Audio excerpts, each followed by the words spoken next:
শাপলা প্রতীক নিয়েই নির্বাচনে অংশ নেব বলছেন সার্জিস আলম।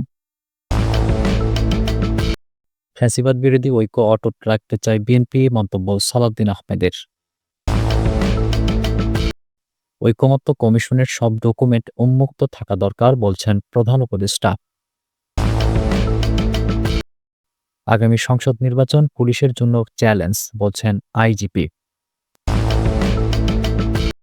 এবং শাপলা দেওয়ার সুযোগ নেই, অন্য প্রতীক দিয়ে গণবিজ্ঞপ্তি, মন্তব্য ইসি সচিবের। শুনছিলেন সংবাদ শিরোনাম, এবারে বিস্তারিত। শাপলা প্রতীক নিয়েই নির্বাচনে অংশ নেব বলছেন সার্জিস আলম। শাপলা প্রতীকেই নির্বাচনে জাতীয় নাগরিক পার্টি অংশ নেবে বলে জানিয়েছেন দলটির উত্তরাঞ্চলের মুখ্য সংগঠক সার্জিস আলম। তিনি বলেছেন, আমরা শাপলা প্রতীক চেয়েছি, শাপলা প্রতীক পাওয়াতে আইনগত কোনো বাধা নেই। শাপলা প্রতীক আদায় করে নিয়ে আগামী জাতীয় সংসদ নির্বাচনে অংশ নেব। টাঙ্গাইল প্রেস ক্লাব মিলনায়তনে এনসিপির সাংগঠনিক সমন্বয় সভা শেষে সংবাদ সম্মেলনে তিনি এসব কথা বলেন। সার্জিস আলম বলেন, অভ্যুত্থান পরবর্তী বাংলাদেশের রাজনৈতিক দলগুলোর চাওয়া পাওয়া শুধু নির্বাচন কেন্দ্রিক হতে পারে না। আমরাও চাই গণতান্ত্রিক প্রক্রিয়া উত্তরণের জন্য নির্বাচন হোক। সেটা ফেব্রুয়ারিতে হলেও এনসিপির কোনো সমস্যা নেই। অভ্যুত্থান পরবর্তী বাংলাদেশে কোনো প্রতিষ্ঠানের স্বেচ্ছাচারী আচরণ এনসিপি এবং এই তরুণ প্রজন্ম মেনে নেবে না। আইনগত বাধা না থাকা সত্ত্বেও এনসিপিকে শাপলা প্রতীক না দিতে নানা টালবাহানা করা হচ্ছে, বিভিন্ন অযৌক্তিক কারণ দেখানো হচ্ছে। আমরা স্পষ্ট বলেছি, যেহেতু কোনো আইনগত বাধা নেই, অবশ্যই প্রতীক হিসেবে শাপলাকে এনসিপির জন্য চাই। সার্জিস আলম বলেন, আমরা জুলাই সনদে স্বাক্ষর করিনি, কারণ যে জুলাই সনদের এখন পর্যন্ত আইনগত ভিত্তি আমাদের কাছে স্পষ্ট নয়। যে জুলাই সনদের গুরুত্বপূর্ণ মৌলিক সংস্কারগুলোতে নোট অফ ডিসেন্ট দেওয়া রয়েছে, সেগুলোর ভবিষ্যৎ কি হবে? জুলাই সনদ বাস্তবায়ন নিশ্চিত না করে অন্তর্বর্তীকালীন সরকার নির্বাচন দিতে পারে না। গণভোটে জুলাই সনদ পাশ হয়ে গেলে সেগুলো বাস্তবায়ন করতে সরকার বাধ্য থাকবে কিনা, প্রধান উপদেষ্টার স্বাক্ষরে এই জুলাই সনদ বাস্তবায়নের দিকে যাবে কিনা, বিষয়গুলির নিশ্চয়তা হওয়ার পূর্ব পর্যন্ত এনসিপি জনগণের আকাঙ্ক্ষার বিপরীতে গিয়ে জুলাই সনদে স্বাক্ষর করতে পারে না। ফ্যাসিবাদ বিরোধী ঐক্য অটুট রাখতে চায় বিএনপি বলছেন সালাউদ্দিন আহমদ। বিএনপি ফ্যাসিবাদ বিরোধী আন্দোলনে থাকা রাজনৈতিক দলগুলোর সঙ্গে বৃহত্তর ঐক্য গড়ে তুলতে চায় বলে জানিয়েছেন দলটির স্থায়ী কমিটির সদস্য সালাউদ্দিন আহমদ। তিনি বলেন, ফ্যাসিবাদ বিরোধী ঐক্য অটুট রাখতে চায় বিএনপি, আর ঐক্য বজায় রাখতে কেউ যেন বিভেদের পথে না যায় সেই বার্তাও দিতে চায় দলটি। যুবদলের ৪৭তম প্রতিষ্ঠা বার্ষিকী উপলক্ষে রাজধানীর শেরেবাংলা নগরে শহীদ প্রেসিডেন্ট জিয়াউর রহমানের মাজারে ফুল দিয়ে শ্রদ্ধা জানান বিএনপি ও এর অঙ্গ সংগঠনের নেতাকর্মীরা। শ্রদ্ধা নিবেদন শেষে দলের স্থায়ী কমিটির সদস্য সালাউদ্দিন আহমেদ এসব কথা জানান। জাতীয় নির্বাচনের আগে এই ঐক্যকে সুসংগঠিত করতে তৃণমূল থেকে নেতৃত্ব পর্যন্ত ঐক্যবদ্ধ থাকার আহ্বান জানিয়েছেন তিনি। আগামী জাতীয় নির্বাচনে বিএনপির মনোনয়ন নিয়ে তিনি বলেন, আগামী জাতীয় নির্বাচনে দলীয় বিবেচনা নয়, বরং যোগ্য ও জনবান্ধব প্রার্থীদের মনোনয়ন দেওয়া হবে।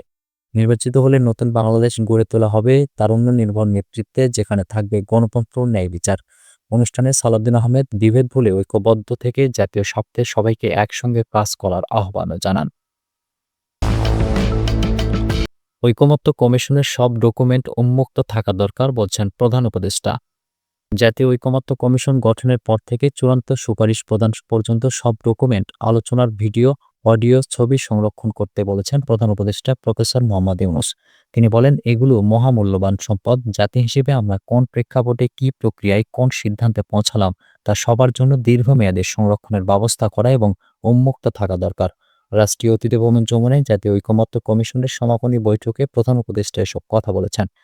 মঙ্গলবার দুপুর ১২টায় উপদেষ্টা পরিষদের সদস্যদের উপস্থিতিতে আনুষ্ঠানিকভাবে জুলাই জাতীয় সনদ বাস্তবায়নের উপায় সম্পর্কিত সুপারিশ হস্তান্তর করবে জাতীয় ঐকমত্য কমিশন। প্রধান উপদেষ্টা বলেন, জাতীয় ঐকমত্য কমিশনের যত বৈঠক হয়েছে সেগুলোর ছবি ও ভিডিও, যত চিঠি চালাচালি হয়েছে, সব ডকুমেন্ট সংরক্ষণ করতে হবে এবং ক্যাটাগরি করে রাখতে হবে। টেলিভিশনের যেসব আলোচনা লাইভ প্রচার হয়েছে সেগুলো খণ্ড খণ্ড আকারে সংরক্ষণ করতে হবে। তিনি বলেন, এই ডকুমেন্টগুলো হবে ইতিহাসের চিরজীবন্ত দলিল। যারা গবেষণা করতে চায় তারা যেন এগুলো দেখে কাজে লাগাতে পারে। প্রজন্মের পর প্রজন্মে এই ডকুমেন্ট থেকে যাবে। এই দলিলগুলোই ভবিষ্যতের রাজনৈতিক আলোচনার কেন্দ্রবিন্দুতে থাকবে। এ সময় রাজনৈতিক দল, ঐকমত্য কমিশনের সংশ্লিষ্ট কর্মকর্তা কর্মচারী, গবেষক ও গণমাধ্যম কর্মীদের প্রতি কৃতজ্ঞতা জানান প্রধান উপদেষ্টা। সমাপনী বৈঠকে জুলাই জাতীয় সনদ বাস্তবায়নের রূপরেখা চূড়ান্ত করার পাশাপাশি অন্য সংস্কার কমিশনগুলোর সুপারিশ বাস্তবায়নেরও সরকারকে পদক্ষেপ নেওয়ার আহ্বান জানিয়েছেন কমিশন সদস্যরা। আগামী সংসদ নির্বাচন পুলিশের জন্য চ্যালেঞ্জ, মন্তব্য আইজিপির।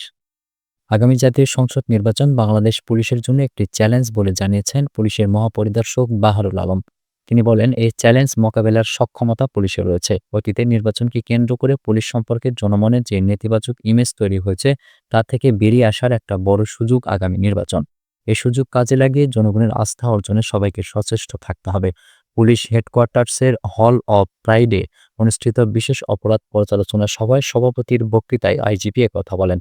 সভায় DMP commissioner Sheikh Mohammad Sajjad Ali, RAB মহাপরিচালক একেএম শহীদুর রহমান, এসবি প্রধান মোহাম্মদ গোলাম রসুল, অতিরিক্ত আইজিরা, ঢাকায় পুলিশের বিভিন্ন ইউনিটের প্রধানরা, সব পুলিশ কমিশনার ও রেঞ্জ ডিআইজিরা উপস্থিত ছিলেন। সব জেলা পুলিশ সুপার ভার্চুয়ালি সভায় যুক্ত ছিলেন। সভায় অতিরিক্ত আইজি খন্দকার রফিকুল ইসলাম দেশের সার্বিক আইনশৃঙ্খলা ও অপরাধ পরিস্থিতির চিত্র তুলে ধরেন। পুলিশ প্রধান নির্বাচন সামনে রেখে পুলিশের লুণ্ঠিত অস্ত্র উদ্ধার তৎপরতা বাড়ানোর নির্দেশনা দেন। তিনি এক্ষেত্রে গোয়েন্দা তথ্য সংগ্রহের উপর গুরুত্ব আরোপ করেন। তিনি অস্ত্র উদ্ধারে স্বরাষ্ট্র মন্ত্রণালয় ঘোষিত পুরস্কার সম্পর্কে প্রচারণা বাড়ানোর উপর জোর দেন। আইজিপি বাংলাদেশ পুলিশের চলমান নির্বাচনী প্রশিক্ষণ নিবিড়ভাবে পরিচালনার জন্য ইউনিট প্রধানকে নির্দেশ দেন। তিনি কোনো ধরনের হয়রানি ছাড়া পুলিশ ক্লিয়ারেন্স সার্টিফিকেট যথাসময়ে দেওয়া নিশ্চিত করার জন্য জেলা পুলিশ সুপারদের প্রতি আহ্বান জানান। তিনি গুম কমিশনের অভিযোগের উপর ভিত্তি করে মামলা রুজু করার জন্য মাঠ পর্যায়ে পুলিশ কর্মকর্তাদের নির্দেশনা দেন। এছাড়া আইজিপি বৈষম্য বিরোধী ছাত্র আন্দোলন থেকে উদ্ভূত মামলা বিশেষ গুরুত্বসহ তদন্ত ও নিষ্পত্তির নির্দেশনা দেন। তিনি মামলা তদন্তের গুণগত মান বাড়ানোর উপর গুরুত্ব আরোপ করেন। সবাই উপস্থিত পুলিশ কর্মকর্তা এবং অনলাইনে সংযুক্ত জেলা পুলিশ সুপার প্রশাসনিক ও অপারেশনাল নানা বিষয়ে আইজিপির সঙ্গে মতবিনিময় করেন। শাপলা দেওয়ার সুযোগ নেই, অন্য প্রতীক গিয়ে গণবিজ্ঞপ্তি, বলছেন ইসি সচিব। নির্বাচন কমিশন সচিবালয়ের সিনিয়র সচিব আক্তার আহমেদ জানিয়েছেন, বিধিমালায় শাপলা প্রতীক না থাকায় এ প্রতীক বরাদ্দ দেওয়ার সুযোগ নেই। কমিশন স্ববিবেচনায় অন্য প্রতীক দিয়ে গণবিজ্ঞপ্তি জারি করবে। রাজধানীর আগারগাঁওয়ে নির্বাচন ভবনে সাংবাদিকদের প্রশ্নের জবাবে তিনি এ তথ্য জানান। আক্তার আহমেদ বলেন, শাপলা প্রতীক বিষয়ে কমিশন আগেই তাদের অবস্থান জানিয়েছে। বিধিমালায় যেহেতু এই প্রতীক নেই, তাই শাপলা বরাদ্দ দেওয়া সম্ভব নয়। এখন পর্যন্ত এ বিষয়ে কোনো বিকল্প প্রস্তাব কমিশনের কাছে আসেনি। কমিশন এখনও আগের অবস্থানেই রয়েছে। আরপিও নির্বাচন আইন সংশোধনের আগে রাজনৈতিক দলগুলোর সঙ্গে সংলাপ প্রসঙ্গে তিনি বলেন, কমিশন আরপিও সংশোধনের আগে দীর্ঘ সময় ধরে দলগুলোর সঙ্গে আলোচনা করেছে। এখন পর্যন্ত কোনো সাংঘর্ষিক বিষয় পাওয়া যায়নি, তাই অনুমান নির্ভর মন্তব্য করা ঠিক হবে না। তিনি আরও বলেন, কমিশন আরপিও প্রস্তাবনাগুলো 5টি দৃষ্টিকোণ থেকে বিবেচনা করেছে, যেগুলি স্বচ্ছ ও গ্রহণযোগ্য, ভাষাগত বা সংখ্যাগতভাবে সংশোধনযোগ্য, রাজনৈতিক ঐকমত্য ছাড়া অসম্ভব, বিদ্যমান আইনে নির্ধারিত এবং কমিশনের নিজস্ব বিবেচনায় সংশোধনযোগ্য। সুপ্রিয় দর্শক, এ ছিল এখনকার মতো সর্বশেষ সংবাদ। পরবর্তী সংবাদ দেখার আমন্ত্রণ রইল।